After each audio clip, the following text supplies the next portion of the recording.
La for, hit for none. All the time, la for, hit for none. For Islam stand for peace. La for, hit for none. For Islam stand for peace.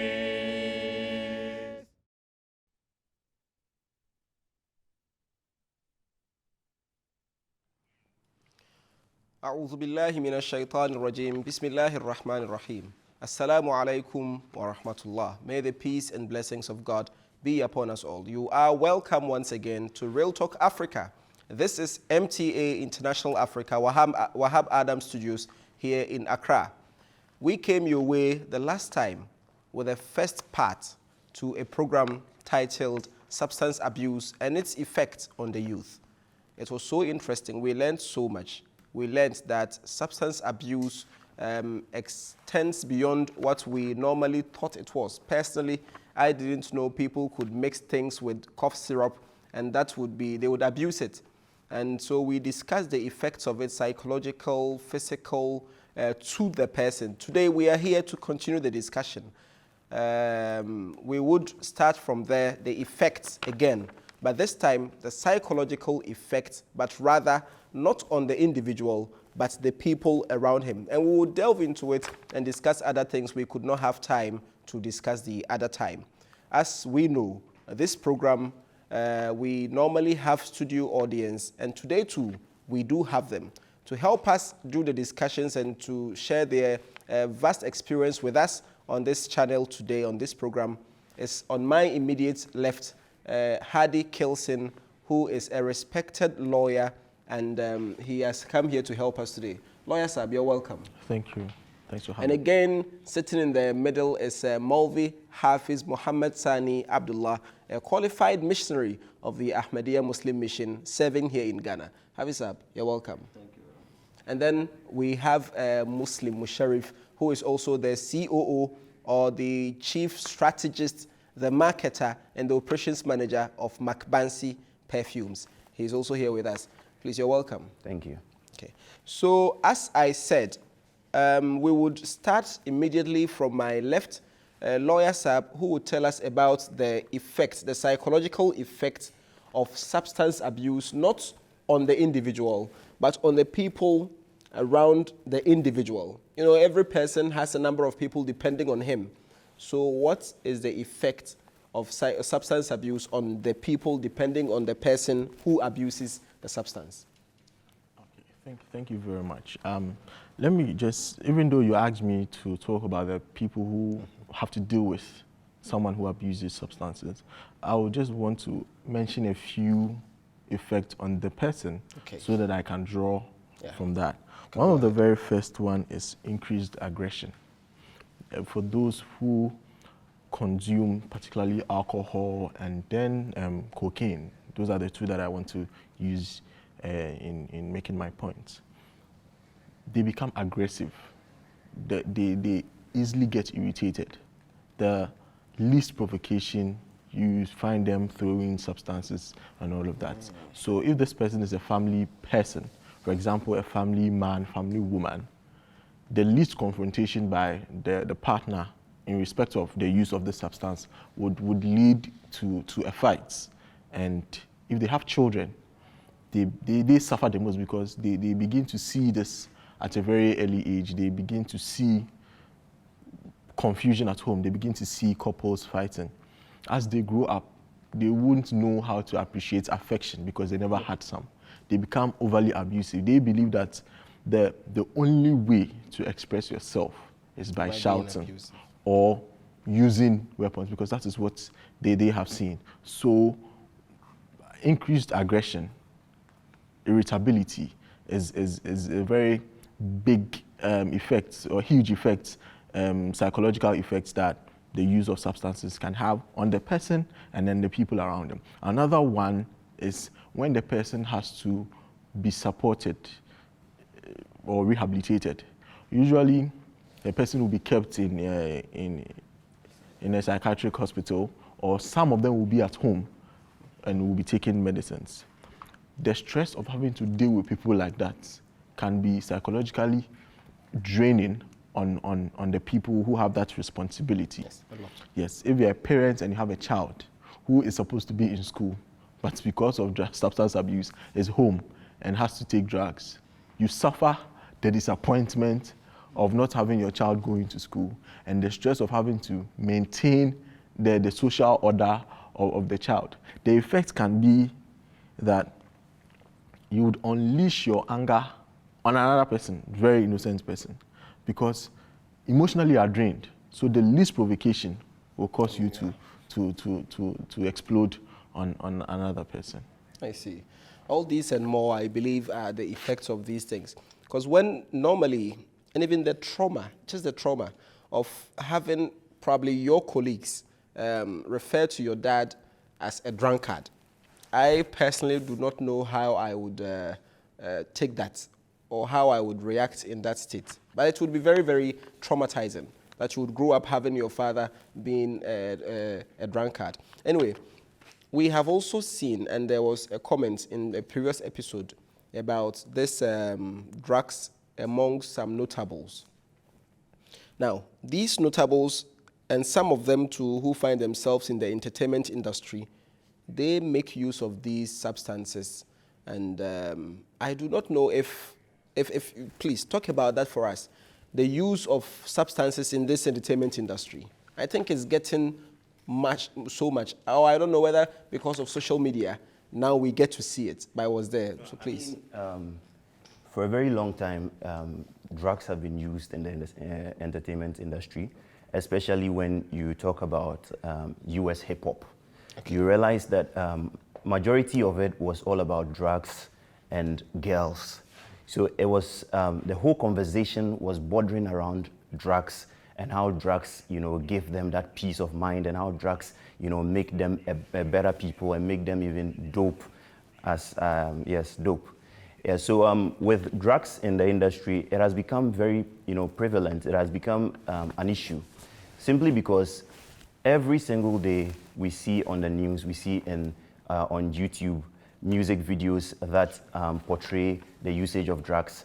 And our idols, some people that we claim to be our idols, showing some of these drugs on these media outlets. I mean, we get influenced some way, somehow. Sometimes we feel it's a normal train or terrain to use. And young people who are not very educated about the effects and damages of drug abuse probably go in for some of these drugs. Like, for instance, there was this notable rapper who in his fridge has all these cough syrups, like a pile of them in his fridge, and he just pops it out and mixes it up with, energy drinks and what have you. And today we see in the Zongos that young people are actually adopting that lifestyle. That is the extent to which the entertainment industry influence, the society in general. And I mean, it has gotten to that point where people do it simply because they feel like it gives them the prowess, the creative prowess to create more. Okay. Yeah, so I asked one of the musicians, and he says that whenever he smokes weed, whether sativa or indica, he gets in the mood and then... Wait, what is sativa or indica? Okay, so with marijuana, there are actually types. So we have a sativa, which makes you, if I'm not wrong, it makes you extra aggressive. And then there's indica, makes you more calm and at peace. So some people go in for the indica just so they are calm, and others, when they take sativa, you realize that they are very active and they start to perform. So a lot of, performers go in for some of these drugs because they are going on stage and they need extra energy in order for them to perform. So, I mean, I asked this guy, and he says that whenever he smokes one of these joints, that's what they call a joint. So he smokes one of these joints. A piece of it is a joint. A piece of it is a joint. So whenever he smokes the joint, his mind gets filled with ideas, and he does very well with, creating stuff. And in fact, I was surprised because he did a performance there and he marveled everyone, and it was just a one take. And he said it's the weed. So a lot of people actually do these things, especially the entertainers. So because of creativity. But what they don't know is that the more they take these drugs, they become dependent on it. So if you look at our media spaces, you realize that almost all the entertainers are into these drugs. And one thing that has really worried me over time is actually the fact that these things are televised for everybody to see. I mean, if you watch on YouTube, as I said earlier, it is all about drugs and women and nudity. This is what is being, shown out there. And our movies are also telling stories of drugs, because it looks as though when you watch some of these, sorry to say, Hollywood movies, you would see that taking drugs in those movies sometimes is not really a bad thing. It's actually a thing. It's a thing. Yes. Like, you need to take drugs, especially imagine someone who is seen as a protagonist, right? And he is with the weed. It looks nice, it looks beautiful. So the stories that are being told about these things are misleading to the young people of our societies, and it has affected us drastically. I mean, if you go to these Zongo communities, it is bad. I usually use the Zongo communities because it is something that I have had touch with. And I have actually seen so many people, so many bright youngsters, start from high to low. So in the entertainment industry, it has become a norm for these youngsters who are pursuing their careers in these entertainment, fields to resort to these, very abrasive, substances that can harm us for life and harm the environment as well. I see. Whenever we are having this discussion, and I reflect on people that I know, those who have had their lives changed because of substance abuse, I become very sad, because some of them were extremely very bright. You could picture them doing great things by their normal lives, but now they're into substances, drugs, and a colleague of mine would meet me, and this is actually very normal. In the area where I grew up in, you'd go there, they would see you, and they would be calling you boss, boss, boss, because they look like your uncles, but they're calling you boss. Our colleagues, they've taken so much alcohol, and now they're old. They've done nothing in their lives, but they're old. If I tell you that they are my colleagues, you would marvel that these are your colleagues. You'd be surprised. I mean, these things are things that we should talk about, and the entertainment industry especially has to do a lot to help curb this situation in the society. All right. The entertainment industry has a lot to do. As we're talking about all these things, I believe that whoever is watching me now, you know someone who is suffering from the effects of substance abuse. It is not a joke. It can happen to anyone. And so just as the entertainment industry has a lot to do, parents, you have a lot to do. Children, you have a lot to do yourself. But let me go to Hafizab. You please tell us about some of the things parents can do to conscientize their kids about the effects of substance abuse, so that when they go into the schools and meet their peers, they are not pressured into doing some of these things. Yes, so what parents can do is, first they should explain to these kids the dangers involved when you get yourself into, addicted into these substances. First of all, they shouldn't restrict the children to the extent that they don't even know what it is. You see, if you are over strict, you will not be able to know what your child knows, and therefore you will not be able to advise a person. So they should open up to the children, let them know what is happening, and explain the dangers, and then tell them that there is a right thing to do.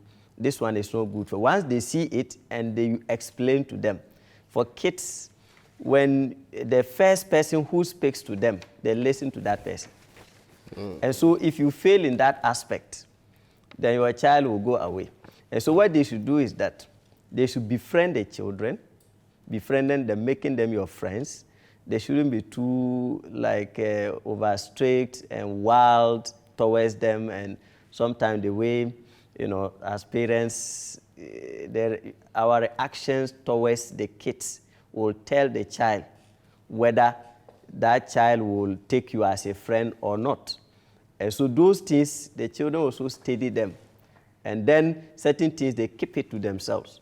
But once you befriend them, they will open up. Whatever, if they've gone to school and their friends give them certain advice, they will come and ask you, Daddy or Mommy, I want to understand this. This is what my friends are saying. So they will open up. And even if they are saying things you think that they shouldn't be saying, don't scold them. Sometimes people will get amazed. How did you know this? Then we start shouting. And when you do that next time, the child will not come to you. Yes, it won't come to you again. And so when you are friendly, you are affable towards them, they will open up. And that in itself is a way of even catching them young, as they say. If you catch them at that tender stage, they will listen to you. You will be their best teacher, and they will always come. So now, having befriended them, it becomes easy. Now, one thing parents can do also is that you must know the friends of your kids. Okay. You must know who are their friends. And in fact, they must participate in selecting friends for their kids. You must tell your kids that these are the type of friends you should go for, not this type of friends. You should be able to explain.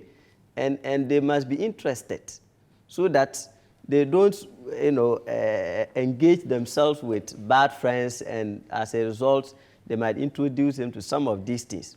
So these are some of the ways parents can do in order to curb the situation, not restricting them too much. These days, the kids, sometimes you see some parents give them tablets. The child is using, Wi-Fi is available, but the parent does not have the luxury of time to find out what the child is doing. And some they assume that the child is playing game. But the child also sees certain things that he might be interested. He might be curious to see, what is that? What does it do for me as a human being? Then by the time you realize, by the time that realization comes for you to do your work as a parent, they would have already. They would have. I have another side to this, but we would come to the studio audience right after this. So maybe you would be gathering your thoughts as I ask this question. And Hafizab, all this you're saying, I'm picturing that we are seeing a parent as someone who doesn't drink. But mind you, some parents also drink, and they even send their kids to buy them the joint, as he said. Some would send them to buy the bottle of snap or whatever.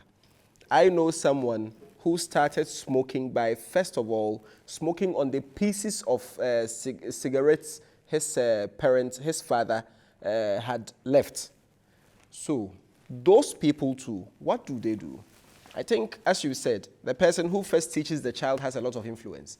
So can the parents, or would the parents have to make it their responsibility to be examples for their kids? Exactly. That's an excellent way. You know, the family is a subset of the entire universe. Whatever happens in the house also affects the entire universe. Because all these things that are happening, it started from the house. Because of irresponsibility sometimes from the house, and not taking, first and foremost, the parents themselves. They think that the things they do, they are hiding. The child doesn't see it. And sometimes they go overboard by sending those kids. I have personally seen in those days when we were kids, even our relatives who were not Muslim, they used to send us to buy them pito and those things.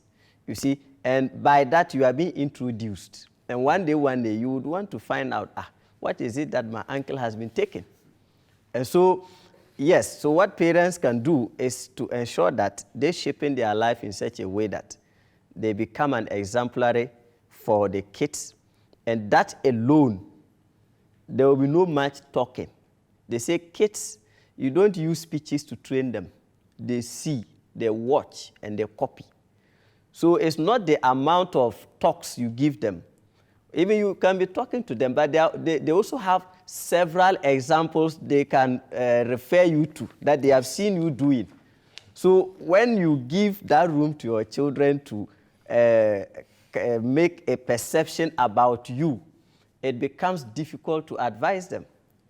Because kids, if you go and do it, they are interested in the practical aspect, not the theoretical aspect. So you might be exhausting your energy theoretically talking to the child, maybe even talk, if you are a Christian, you quote the Bible or you quote the whole Quran or those scriptures you can quote, they won't listen to you because you are doing it. So in fact, you have failed. You are not worthy of being the person to advise you. And so once you give them that room, definitely, this is where the problem comes. But then, going even beyond parents, it becomes a responsibility of all of us. Those parents equally have relatives. And as the saying goes, that we must be catchmen, not watchmen. Okay. So yes, if I see that a relative of mine or a brother of mine is involved in those things, and which can affect the wife and the kids, I must be interested and involved in assisting him to do away with those things, and ensuring that the kids are not influenced by the actions of their father. So when we come together collectively as a society, not limiting it to only the parents, then we can curb this canker. I see. You had something to add. I'm particularly interested with what he said about parents, because I've realized one thing about African parents. It looks as though that we have this perception that the parent is not a friend to the child. So there are certain things that the parents do not talk to with the children.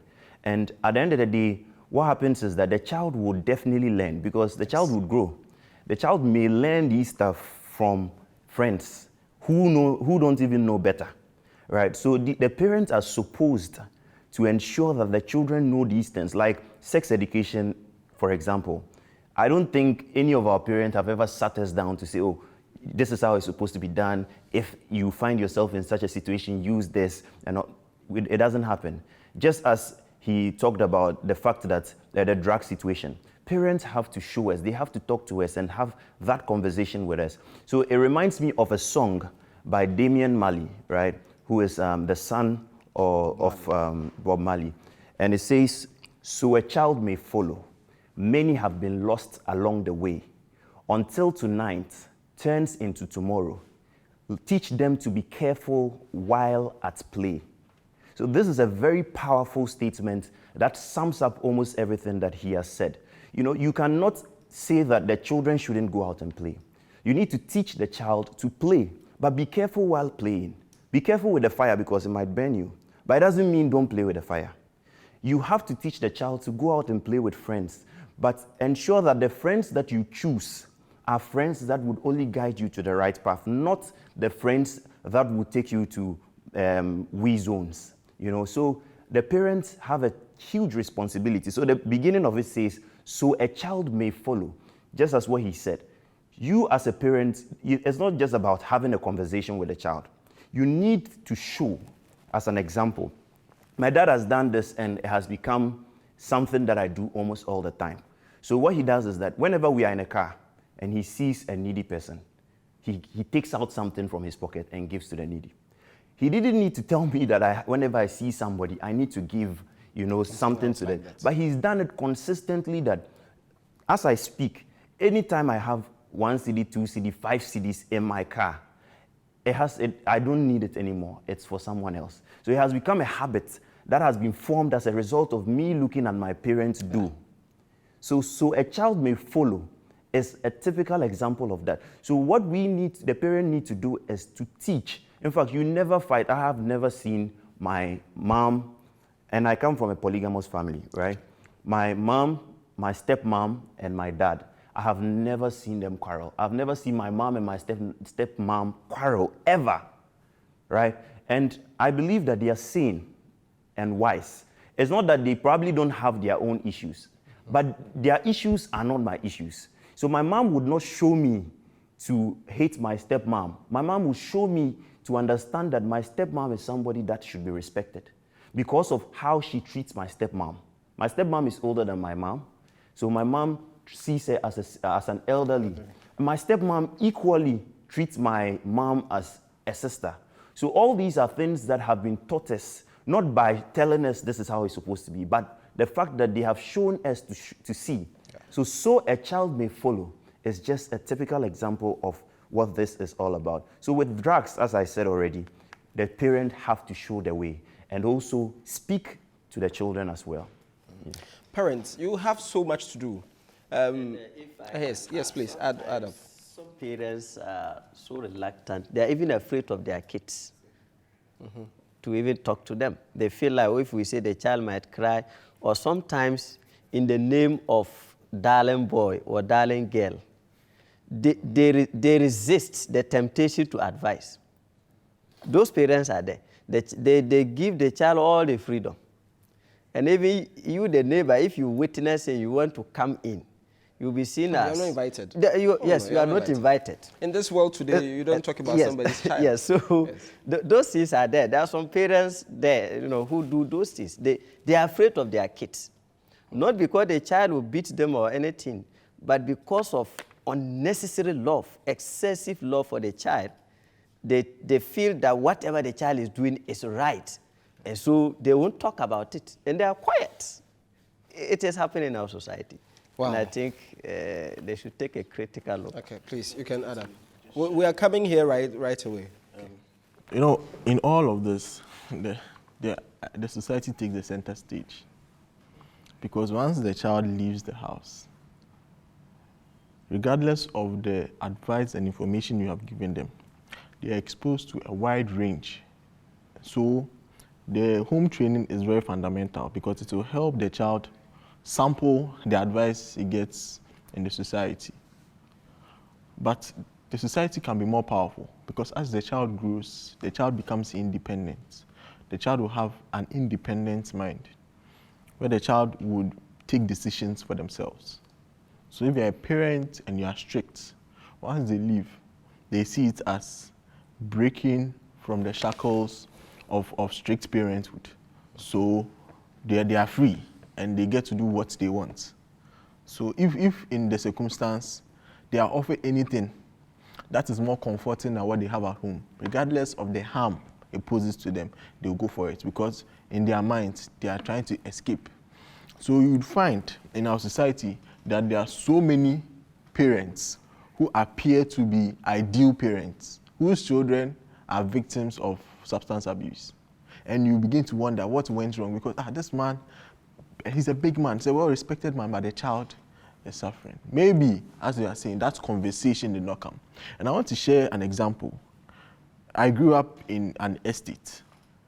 Unfortunately, one of our neighbors operated a drinking spot in the house. Okay. So, as I grew up, and it was just opposite my house. So once you come out of the house, you see young people. And it affected the way our society, our neighborhood saw certain schools. Because, and I don't want to mention names, but I'm sure that we'll have ideas of some of the schools I'm talking about. Those who went to those schools came and they were visiting this spot. They would be smoking cigarettes, drinking alcohol. So in my house, you could not have attended certain schools because of the examples that were available to you. And we all understood that bad boys went to this school, so you could not have gone to that school. You understand? The interesting thing is that the guy who operated the drinking spot shut it down when he gave birth. He stopped. And I was asking myself, so just as you were talking about, showing them. He didn't want the child to grow up in the environment where you would see pieces of cigarettes on the floor, you would see people drinking, they would leave their glass, and then the child would just go and take a sip. The guy stopped operation. So for me, what is important is how society communicates these things. And I feel like what the guy did was a clear example. It changed the perspective over there. So the people who used to come to the house couldn't come anymore because now he's a family man, he has children. He was there, he was unmarried. His young men, he would close from where, come with them, they would come and sit down and drink. I never saw him drink. They would drink, he would serve them, make his money. But the moment he gave birth, that source of income was not useful to him anymore. Everything changed. So we are talking about the entertainment industry. If you remember, Obo had a song about road accidents. Yes. Yes.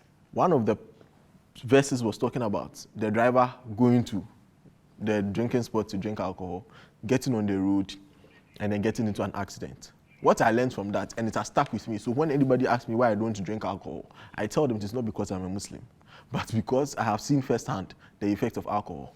You gave a couplet in Cree. Could you kindly... Okay, so Okwabo Papa Koya. So he's going. The father is going. Daddy went and never came back because daddy got involved in an accident and died. And this thing actually happened in my neighborhood. One man traveled and it was announced. This was in the early 2000s. It was on the news everywhere. Gory accident, and he was a victim. He died, left the family. He had just given birth to the last child. So the child didn't actually see the father because he was a baby. So these things have stuck with me. So when it comes to alcohol, I detest alcohol with all my heart. And not because Islam says I shouldn't drink, but I have seen what alcohol can do. And in the university, I saw it. People would go and drink alcohol, come back, throw up in the room, sleep in the bathroom. I mean, you have a bed, but you take your pillow, take it to the bathroom, and lie down. Just because of alcohol? Yes, you are drunk. Anyway, back to the studio. If anyone has any question for us. My name is Abdul Rafiq Lati, and we've spoken a lot about the society and the effect they have on the individual. Now, my question is about the individuals themselves. You know, how important is it for us to know ourselves? I remember when we were in high school, in social studies, the first topic we learned was self. And how important is it for us to have self-identity when it comes to drug abuse, peer pressure, and things like that? And what role do the parents have when it comes to self-identity? Do parents have to think for their children, or do parents have to train children so that they can think for themselves? And what do you think about that? Okay, please come in. With this one, I'd like to share maybe a personal experience. I think the first attempt, because when it comes to socialization, the family is the first agency of socialization. That is where you start from. In order to give an identity, the parent has a responsibility of instilling in the child some sense of pride. And if I want to use myself, my name, Kilson, that is how I started. I learned about my family history at a very young age, and I understood what it meant to be a Kilson. The fact that everybody will do it, but when you do it, it becomes a problem. So if I feel like I'm going too far, I just remind myself of who I am and where I come from. Those were the very things that my father would talk about. Know where you are from and where you are going. If where you are going is not in line with where you are from, come back and then go again. So for me, I've always had that base that as I move, I mean, I'm human, I would make mistakes. Once I feel like I'm going too far, I just remember these things and I withdraw. So the home, the parents have that responsibility. Give your child a certain identity so that you understand that these are your aspirations. These things will take you away. There was this thing where my father used to do. I used to travel a lot with my dad. And when we are going, I don't know if it was deliberate or just by coincidence, we used to pass around places where we would find people like this. And you would tell these people, they steal. And they usually steal because they are engaged in these things. So they need money to fund it. So they have to steal. I won't put myself in that situation because I know in the end I'll end up stealing. And one of the things that he spoke about is that mob justice. Before someone will come and say, oh, this is Mr. Kilson's son, you are dead. So I understood. You see, it is connected to a lot of things. So anywhere there's a crowd, there's fights, I'll leave. Before I go and intervene and someone mistakenly slap me or hits me, and I will be able to explain, I will understand that before Mr. Kilson will come and say, oh, Ubano, your child is here. You come and meet my lifeless body. So I will immediately withdraw myself from situations like that. And I think because it has worked for me, I believe that it is a very practicable way for every parent to go. Let your children understand who they are. So for us Muslims, we need to understand what it means to be a Muslim, the kind of things that you cannot get yourself involved in. If at any point in time you find yourself there because you know what it is, you can find your way back, you can withdraw. But I was talking about some parents being ignorant. Some parents don't even know these things we are talking about. They don't know that cough syrup can be used this way. So yes, you know what a cough syrup is, but you go and someone can tell you, if you add this one, it will help you cure your cough. That is how it starts. It doesn't always start from a place of negativity. It comes from solace, finding comfort in doing these things. Then the side effects come. No one actually talks about it. You know, he was talking about the media space, the entertainment industry, where they don't talk about the side effects of these things. It is made very appealing. Before social media came, the friends we had, the people we met, they were the biggest influence. Now there's social media, you just have to chance upon it. Music videos, you look cool, it looks so appealing. There's this series called The Chi, Chicago. That's the short form. It's about drugs, violence. See, the way they make weed appealing, my God. If you don't know what weed is, and you watch that, you will do it. Because everyone is doing it. The old, the young, people are selling it, people are making money. So you know that it is a source of income. And in the US, you know weed actually contributes to the economy. Yeah, a lot. So the conversations are around those lines. So if you don't know how this thing can affect society, you won't have any sense of urgency to stay away from it. So it creeps. But if you have that baseline, if the family comes in to give that identity, if they educate you, if they conscientize you to refrain from certain environments, you know that, okay, if I go here, I don't belong. And for me, that is how it has been. I spoke about being in a company of people who drank alcohol. And it felt like if we had to be around, even play card games, board games, and there's no alcohol, they cannot play. And it didn't make sense to me because I grew up playing those games, Scrabble, playing card games. Without alcohol? Yes. So how did we get to the point where we have to use alcohol to play these games? But if there's ignorance, that is the package. It comes with it. And for a lot of people, that is how they start. Before you realize you are stuck on alcohol, every minute you have to hide a bottle and be drinking. And even some have these smaller bottles Yes, in yes. their breast pockets where they will just... You know, when I see, I have friends who have them. Anytime I see them, I just remember seeing those things in movies. And the people who actually had them were the drunkards. Those people who were always sacked from work because they can't concentrate. They go to the washroom, they go and sip, and they come back. So when I see you, that is how I think of you. And I ask them, oh, I'm not in that state. It's just for fun. I'm just carrying it around. But because society gave me that impression, I would not associate with anybody who has it. So I think, as you are saying, it is very important that the home, first of all, I think knowledge, education should start from the home. As a parent, you should know that these dangers exist so you can advise your children. Yes. Showing the way. For me, that is how it works for me. You were making a point which I wanted to add this, that one thing which usually as parents, we entertain this misconception. You see, when you are strict, as long as you are strict, the child will behave well in the house. He will look like an angel, or he will look like a pious girl or boy in front of you. The child will do the things you want him to do, him or her to do. The second Khalifa, his brother, wrote a book, Our God. In that book, he said that there's a misconception which has been going around, and parents think that is the way, that every human being has a pure nature. Now, the person comes with that pure nature. It is for you to allow that nature to play. Then you help the person to shape that nature in the best way. But what people do is that they create a secondary nature, which is not the character of the child. You force the child to do the things which are not part of his nature or her nature. So what happens is that he says when the child goes out of the jurisdiction where he cannot do the things he's doing, where the real nature is not allowed to play, then the moment the child leaves your presence, the actual nature will break through what you have implanted, what you have created. And by that time, you wouldn't have trained the natural nature. Exactly. So by that time, you would have lost the opportunity.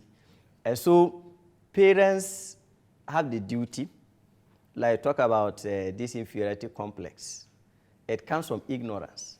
The kind of parent that train you is of great importance. Sometimes this one necessary comparison. And I have seen that parents do it too much. A child comes and then you compare the results. I remember my own brothers, wife, the son came with his results, and the mother was unhappy, was like, look at this, your other colleagues have had a higher grade, and look at what you got. And I told her, no, you don't do that. First, appreciate what the child has been able to do, encourage him, and pray for him so that next time he will perform better. That's what you do. And later on, only for her to realize that even the results that her son got, he was even that result was the best in the school, in the whole class. Yes. That result that didn't please her. She later realized that the son was the best, was on top in the class. Then she now called and said, yes, I told you, you should take your time. So these things come from how the parents, if the parents are ignorant, definitely it will affect the child. And that's why Jesus said that for lack of knowledge, my people perish. So this, in this case, knowledge plays a key role in the upbringing of kids. It's not just to be done anyhow, because they are the future leaders. So their training mustn't be seen to be done anyhow. It must be real. It must be a realistic effort done to ensure that the children are saved, the future leaders are well brought up. Then this our society will become heaven for all of us. I see. If you want to add something. These are actually great submissions, and they all boil down to the basics. So if you listen to what he said and what he said, it boils down to the basics of child grooming, which is family and parenthood. And you know, that's usually what happens, because at the end of the day, it is where you start from that determines how you go. But I am very big on intentionality, right? Intentionality, because it looks as though most of our parents don't know the way. How do they teach the way, right? So bordering around self and self-understanding, one has to be very intentional about what he or she wants to do, how he or she wants to be like. This is why we are privileged to be Muslims, because Islam has taught us what we should love and not love, what is right and what is wrong. And so from childhood, right, if you are taught through Islam, you first of all understand what you are supposed to do and what you are not supposed to do. So now, for you as a person, you need to be intentional about your values. What are your values? I can ask a question to so many people, and a lot of people don't know what their values are. It's because they haven't been intentional about it. You need to jot it down. Now, compare it with what your family values are. Do they tally? Are they in sync? Now, compare it with society's values. Are they in sync? Are they something that is allowed? And most importantly, compare it with Islamic values, because this is the basis upon which we have been brought onto this world, to be good and to teach good. And we as Muslims are the ones that are supposed to show the way. And so for us, for a Muslim, even if you are in your youthful age, you need to have that mentality of intentionality. It's just like when I say, I want to become a doctor, and I start playing football, and all I do is football, morning, afternoon, evening football. I don't study anything about doctorate. Is it possible that I will become a doctor? Not possible. Or I say that I want to go into the field of creativity, or maybe drawing and all of that, and I can't even draw a sneaker or something as little as a book, right? And I never practice. Is it possible that in 5 or 4 years' time, you will be able to get to that point? No. It's impossible. No amount of prayer too can help. No amount of prayer can help. So it all boils down to the fact that you need to value yourself. You need to know your values and know where you are heading. Sometimes it's difficult to know the destination, but at least you should know, even the mid-destination, where you think that you want to go to, and start working. Gradually, it would shape little by little into what exactly you want to do in life, or how exactly you want your life to be. And so you would get to that point. So you cannot do all of this without the parent, as they said. Parents is the basics. They have to be intentional first and foremost with the child and show them that these are your values. Nothing else is more than these values. And then now the child also shapes the values based on the association he has had with society, and also with religion, and also with parents. Okay. Yes. Right. Thank you very much. I think you've just rightly said it. I was listening to a podcast the other time, and the person was saying to an ex-CIA operative, she was saying that she's training her kids and she's doing just 50% of the work. Because adding my own, in religion, even in Islam, there's no compulsion in religion. And so you would do your part, do your 50%, make sure you've done it right. Then it would be up to the child to also work, either take it or, it's also 50-50 to the child, either take it or leave it. But then you would have done what you were supposed to do. Time is again running out. We have way less than 10 minutes left. And so I would come here and ask us a question, and as you are answering, you are almost ending because it is possible it will not come back to you again. So now, Musharif Saab, the effects of the prevalence of these substance abuse amongst young women or amongst women. Sometimes whenever we talk about it, we are picturing the men. With the women, how is it like? I mean, if you look at society and social media, now social media has given us a clue of what the world actually is. And you would come to realize that this canker is not just a male canker. It's something that is widespread, both male and female. I have seen recently a young lady who was on cocaine, right, and had a very, very beautiful lady, let me put that. But after usage of cocaine for a very long time, you could see that it's all drawn all over her face. She looks like a junkie. In fact, she is a junkie. And so a few people from social media, once again, brought it in and helped her out, took her to rehabilitations and what have you, and gave her a life. And after which she, regained herself. But recently, she resurfaced. That is how this whole situation is. So if you go into some of these areas where parents are unable to really, really check their kids, you realize that even the women, even the females, are even worse off than the men because they are more, emotional in a way. So when a woman gets into that field, it becomes disastrous. And now they are able to even influence more ladies because women talk, women influence more than men. So in that field or in that sphere, you'd realize that it is not just a canker for men, but a canker for both men and women. Thank you very much for your submission. Hafiz Saab, I would come to you for this question. Now, we have talked about all these things and we are actually thinking people should listen and not get addicted. So now, what if someone is addicted already? What happens to the person? What are some of the practical steps he could take or people around him could take to win him from that situation he is in?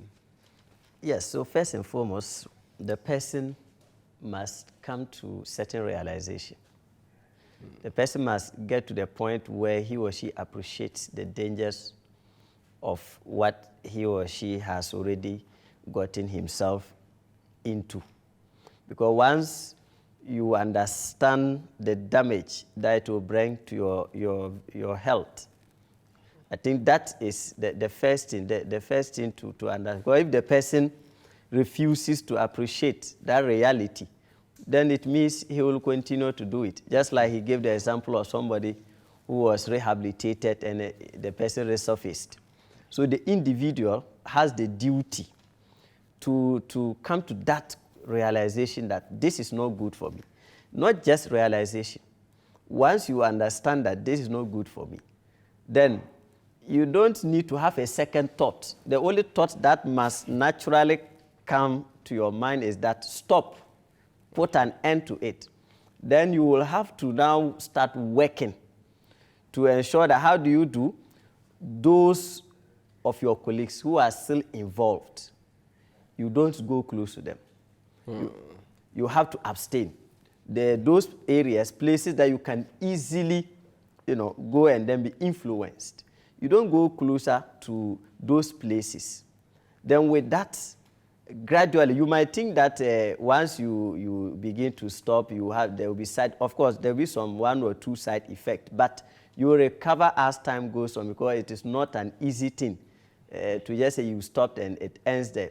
So the effort for the individual to put up is that once you realize, then you should work hard to stop. It's not about anybody advising you, but then you should begin to stop, not going to the areas that you might get influence and those things. Once you avoid, that's why the Prophet advised us that you should avoid those occasions or places that, That would you give know, rise to things yes, like that. that will lead you to things like that. So see. somebody who is an addict, I think that's the best thing the person can do. Okay. If the person himself or herself does not accept the fact that what I am doing is wrong, number one, and what I am doing to myself will even lead to my death, not just my body, my health system that will be damaged, but then it can result to your death. And we have many examples. Yeah. You see, and there's no society you go without examples. Without these examples. And you have seen that there were some who were engaged into these things, just like you are doing it. And it has And it led to didn't their, end well their for them. early, grave. I see. And so those things alone, if the person begins to ponder and continue to work hard, then it Something will, like that could yes. happen. Okay, Sheriff Saab, I think you have something to add. So what he said is very right. And you first of all have to appreciate the fact that you are actually in that situation in order for you to even make a headway. And one very important thing that most of these people have to do is actually talk to people. You see, it's like when you start doing drugs, before you even get into that sphere, you have already, it's like preconceived. It's something that you have thought about over and over again. And you haven't spoken to the people or the right people that would advise you otherwise. So if you have gotten into that space, you need to start talking to counselors, experts, even friends that are not in that line of business. And then you realize that sometimes they give you some very important or, key advices. And there are some people that are also very important to your journey, which are people that have been in that situation and have gotten out.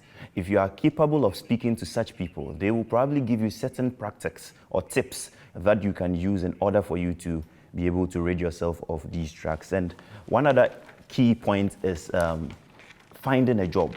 Most of these people, because of the drugs, they end up jobless. And when you end up jobless, they say the devil finds work for one who... Idle hand. The idle hand, exactly. So if you are idle, you start to think about ways to make yourself excited, ways to keep yourself busy. So especially in these slums and what have you, you realize that one key reason why people go into drugs is because they don't have jobs. Unemployment. And so if the society finds a job for the person who has already gotten into that space, it would help him. And even that person should also start thinking of finding a job, for himself. And one other key way is to engage in social activities. I mean, you can never run away from the fact that when you engage in certain social activities, it helps you redevelop yourself. Like, for instance, going to the gym. The gym is not just for depressed people. The gym is not just for obese people. I mean, the gym sometimes is for people that need to, have clear thoughts, clean themselves of certain things. And so if you're able to find someone who goes to the gym, you realize that you build that, ability or want to be a better person of yourself, health-wise, and even spiritually. If you go to the gym, you'll be able to have that. And also go for seminars that talk about some of these, very important things that would help you rid of such disease. And one last thing that I'll add is you choose sober friends. Don't choose ones that are intoxicated. Like you or what? Sober friends. I mean, they say the friends that you show determine your character, right? Most of these people that have gotten into this habit of doing drugs is as a result of the kinds of friends they associate themselves with. But if you are able to, find friends that are not in that business, at least 5 friends that are not in that business, and you work with only those kind of friends, you realize that the talks would not be on, Charlie, which kind weed we for buy, or which kind place we go get to. The talks will be on, how do we clear this canker of the society? How do we make money out of this? How do we turn this? So the friends you choose, he made mention of it, but it's so important that I have to repeat that statement. The friends you choose will always determine who you become in the future, because peer pressure is real. Peer pressure is true. Sometimes you might think that you are above peer pressure because of the fact that you think you know yourself. But there is one thing about the psyche. When you continuously see something, subconsciously you learn that thing. Yes. You might not even realize that you are learning it, but you come to a point where you start to veer off your moral grounds and start to do some of these things that are prohibited for you. And so for that person who is already in that situation, he or she has to look at some of these points and try as much as possible to open his mind up and seek for help from experts, and also put in the effort to... One small thing in just 10 seconds. What if the person is adamant? Those around him, can they force him into a facility? You can, but you see, I know people that have been forced into facilities that will come back and resurface. You as a parent and a society have to try and force the person into that facility in order to cure the person. Because if the person is adamant, it doesn't mean that you have to let go of him and he will continue doing his thing. Force him into that society. But it doesn't mean that when you put him in that facility, he's still going to change, because it boils down to the mind. But at least you would have made an effort. And maybe that effort, he might go and meet one madman that will slap him and his senses will come back to life. You know? Okay. We have learned so much, and all too soon, once again, the time has come for us to draw the curtains down. I would want to say to all of us, both parents and young ones, know that your life is yours. Take care of yourself, because whoever you're looking at, whatever he is doing, that is his life. And the saddest thing is, some of them would change, get into the latter part of their lives. They would realize what they were doing all along wasn't right. And we have a lot of them, because of time, we won't mention them, who were very wayward, but when they grew a bit, they started mending their ways. And some of them were late. They couldn't do that. They died. Some were able to do that. If you ask the elderly people, almost everyone would tell you some traits that you should have if you want to be successful. Or they would all tell you not to drink so much. They would all tell you some of those things. Very few would tell you to go ahead and drink and do everything that you want to do. That should tell you something. If it was good, all the elderly people would have done that, because they are more experienced. But the more they grow, the more they become sober. It should tell you something. Use your head and know that your life is yours. It's very important. The youth, you should hear this, that your life is yours. Don't live it like someone else is doing his. May God be with us all. May peace be on us. And may we find the right way. Until we meet again, this is Real Talk Africa on MTA International Africa, Wahab Adam Studios in Ghana. Assalamu alaikum wa rahmatullahi wa barakatuhu.